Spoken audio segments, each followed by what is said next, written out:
Welcome to the New Abbey YouTube channel. We are a Jesus community telling the biggest story of God in Los Angeles, and we're excited that you're joining the conversation with us today. Enjoy. So you're gonna grab 3 or 4 people around you. What was the hardest you laughed this week, and why? So yeah, enjoy.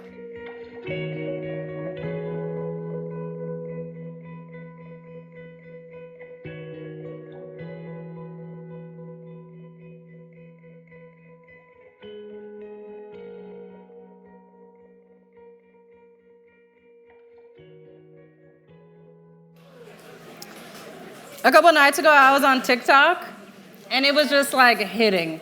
Like, you know when you're just like, you know me. Like, every single video was like, fire, fire, fire. I was in tears. But then, and I hope this happened in some of the groups because this is my favorite thing ever, something like happens, it's so funny, it's like bring me to tears, and I explained it to my wife, like, she doesn't see the video. I'm retelling now the video, and she's just like, it's not. And I'm like crying. I'm like, this is so funny. And she's like, oh, yeah. And I'm like, what? This is hilarious. Okay, so anyways, it's Palm Sunday, and I'm really excited about that. So we're pausing on our Exodus journey, and we're going to get into Palm Sunday. Next week is Easter. These are just some stories in church that we have heard again and again, and for good reason, because there's a lot of beauty in them. And so this morning we find ourselves in the book of Luke, and the passage goes like this. Then God rode in, Jesus came on a donkey, and he said, hey, if anyone asks you where you got this, oh, okay. After Jesus had said this, he went on ahead, going up to Jerusalem. As he approached Bethphage, and Bethany at the hill called Mount of Olives, he sent 2 of his disciples, saying to them, go to the village ahead of you, and as you enter it, you will find a colt tied there, which no one has ever ridden. Untie it and bring it here. If anyone asks you, why are you untying it, say, the Lord needs it. And duh. Those who were sent ahead went and found it just as he had told them. As they were untying it, its owner said, why are you untying the colt? And they're like, we are prepared for this. They replied, the Lord needs it. Classic. They brought it to Jesus, threw their cloaks on the colt, and put Jesus on it. As they went along, people spread their cloaks on the road. When he came near the place where the road goes down, the Mount of Olives, the whole crowd of disciples began joyfully to praise God in loud voices for all of the miracles they had seen.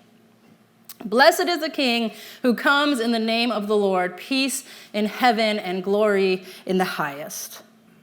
So this is the story. This is a story leading up to the Easter story. This is a story that we tell at the beginning of what we call Holy Week. This is the story. Jesus is coming in to Jerusalem, and everyone's cheering, and they've got palm leaves, and they're so excited, and they're praising this person, this Savior, this Jesus. And we all know where it's going to next week, right? These things happen chronologically on Sundays, these events, so that's why we do that. Just kidding. But he's going to the cross. But he's been on this whole journey, right? And he's done all these things. And for me, Palm Sunday is a classic story of what we thought we wanted versus what we needed versus what we got, right? This is a story not about someone doing all these miraculous things, and so that's why they are celebrating. It's a story about turning everything on its head. It's about taking the narrative that you saw, the narrative you were told, the things you believed about power, about triumph, and turning it all upside down, and that is a beautiful story.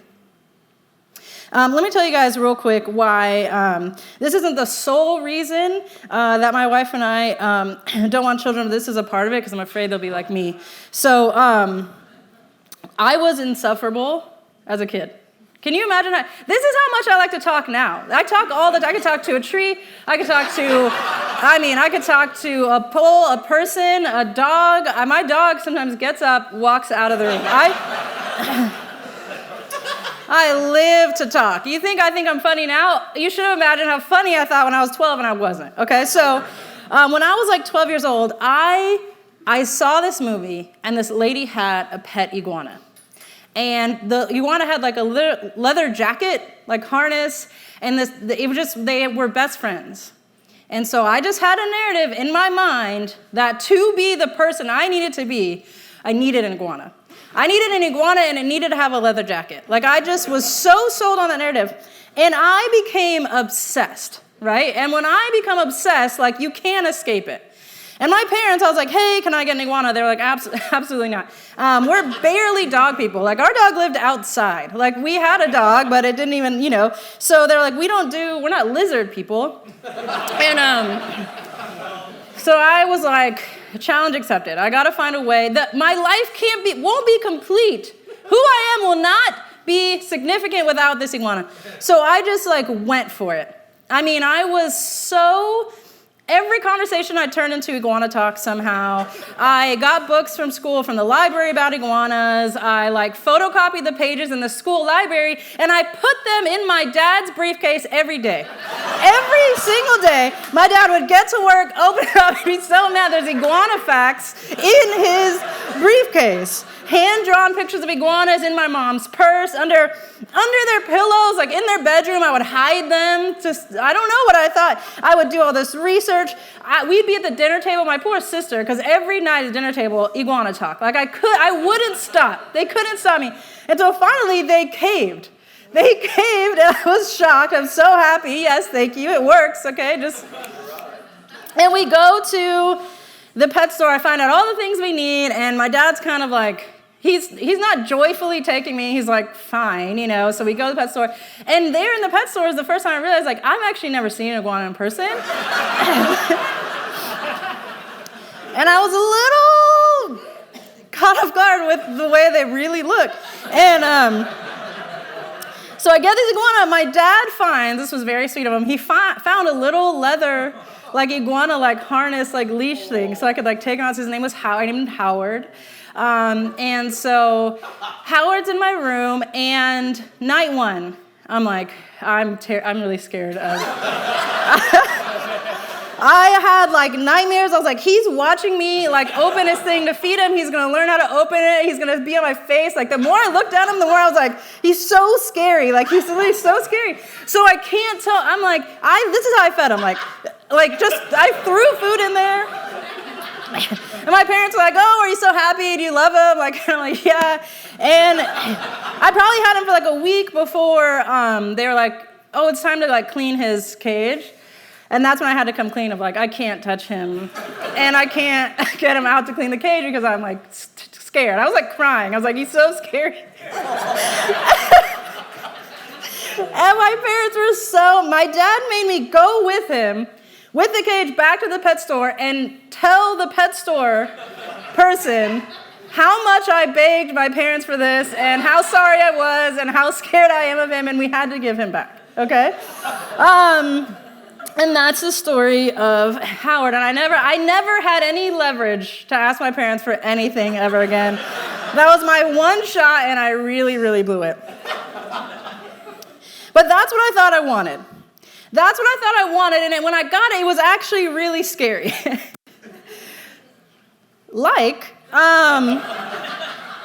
I think about this all the time. Sometimes the things we want, we get them, and it's actually kind of scary. And I think this a lot in terms of culturally and socially, when we see people who are being oppressors, or we see people who are misusing power, we see people who are misusing their platforms, we see people doing bad things or things we don't like. Sometimes the things that we want are vengeance. The things that we want are retribution, retaliation, annihilation. And sometimes they happen, and it's actually really scary, and we realize that's not what we wanted. You know who did this really well? Did anyone watch Game of Thrones? Game of Thrones made you hate a character so bad that you're I hope something bad happens. And then something so bad happens that you're well, I do not feel good about that. Why would you do that? Not that bad, just a little bad.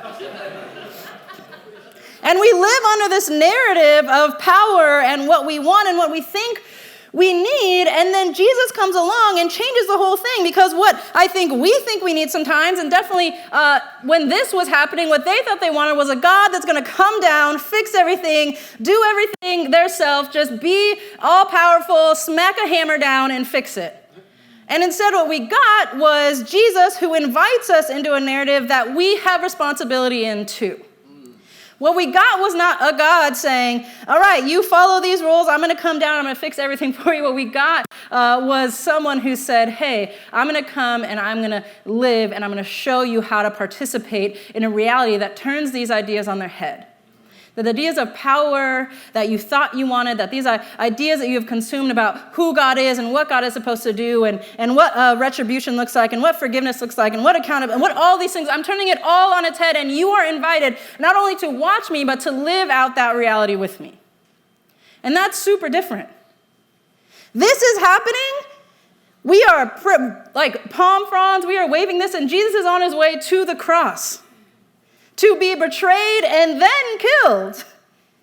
And that's not to say, oh, we're all going to have to suffer in the name of Christ. That's to say how beautiful that this narrative isn't without suffering, because neither are our lives. And sometimes the things that we think can save us are not the things that are going to save us at all. That's not me saying, hey, everyone, you have a God-sized hole in your heart and Jesus is the only thing that can fix it. But that is me saying, I think we have consumed and ingested and believed ideas around power and what can save us and what triumph looks like, and I don't think they're helpful. I think they need to be turned on their head. And that's what Jesus came to do. Jesus rode in triumphant this day, not because everything was perfect, not because there was no more pain. Jesus rode in triumphant because he had succeeding in bringing a counter narrative where he saw people as people. He saw the adulterer and the tax collector and the person with the things that he put in the pigs and all those people. He saw them. And the triumph comes not from, hey, I came down, I fixed everything, you'll all be good. Hey, I'm never going to suffer and neither are you. Hey, everything's perfect. Hey, I fixed it all. No, the triumph comes in, hey, there's a narrative out there around power, around people, around all these things, and I'm turning it on its head and I'm inviting you to do the same. See how it works? And this goes all the way to the cross. The cross of Jesus is one of the most radical things in this entire narrative, because it's not, oh, try to be perfect like me, and if you can't be perfect, then I'm going to have to die, and then you can try, but you still won't make it, but it's fine because I did that, right? Which was a hard story to pick up on. But a beautiful story is watch me confront these corrupt systems of power without taking any power for myself. Watch me experience violence without giving violence in return.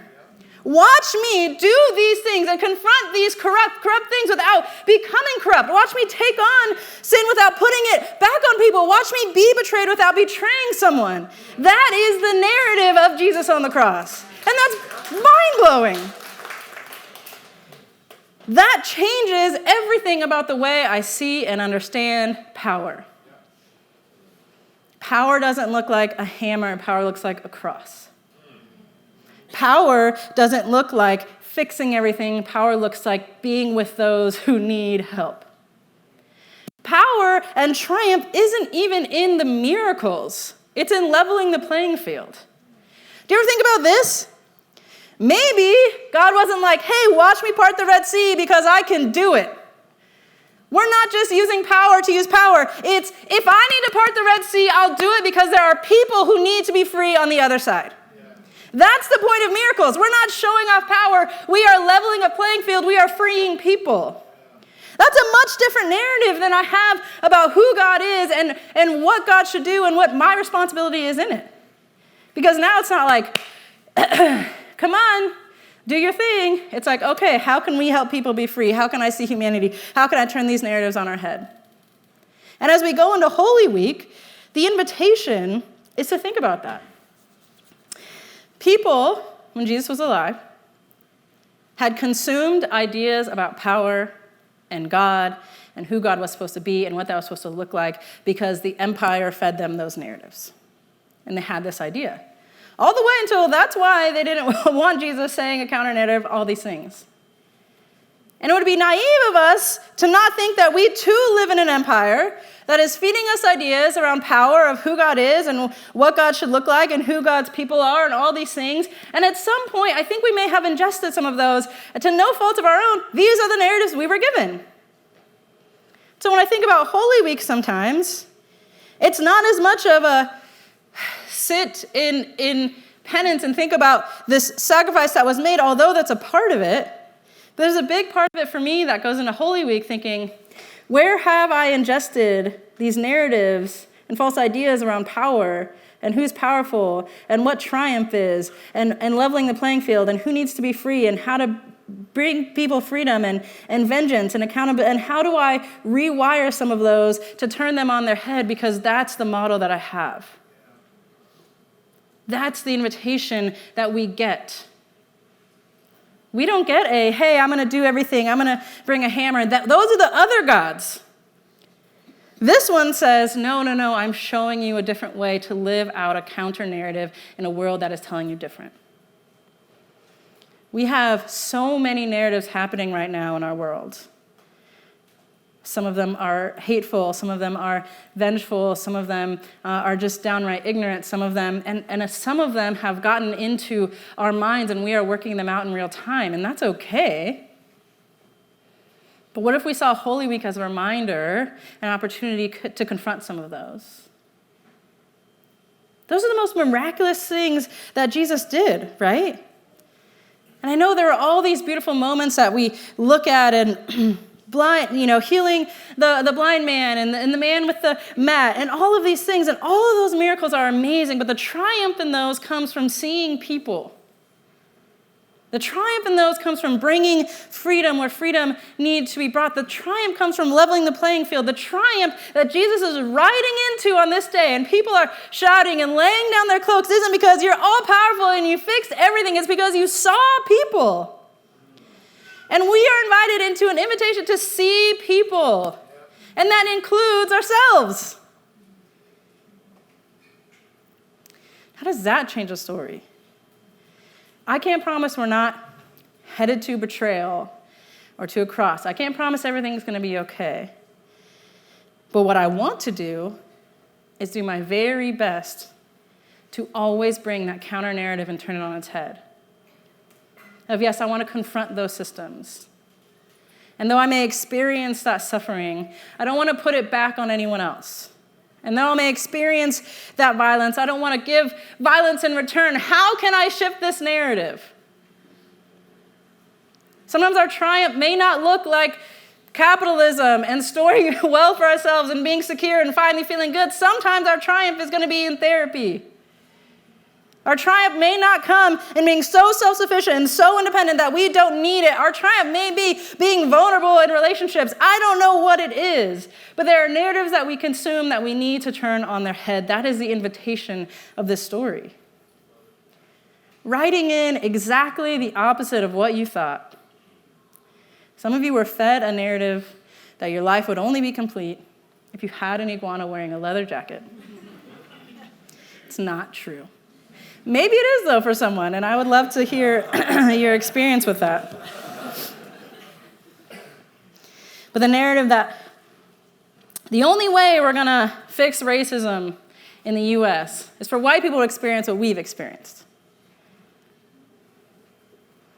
And I don't think that's going to make us happy. Now, the only way to fix homophobia in the church is that, I don't know, but something bad, right? Everyone has to be gay or no one's going to.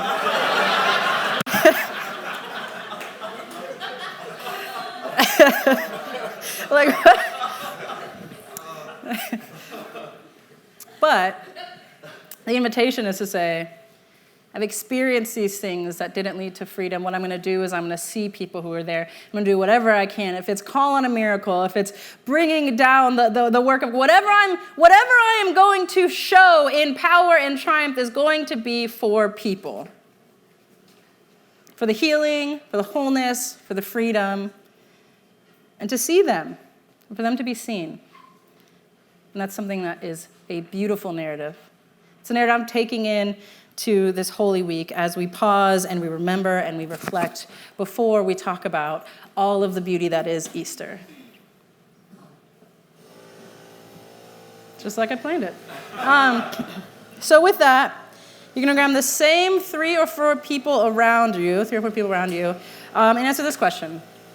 Where in your life do you want to redefine power? Enjoy.